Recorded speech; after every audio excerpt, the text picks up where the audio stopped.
Tigas talaga, no? Tigas yung ilalim. Ilalim ang mga gas, ibang ano na yun eh. Buhos kasi, makin mong, ano yan? Ilalim na yung buhos. 40 cm.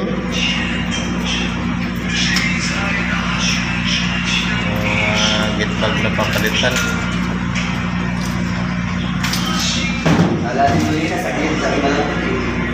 Hindi, doon lang siya natuwa ng muna eh.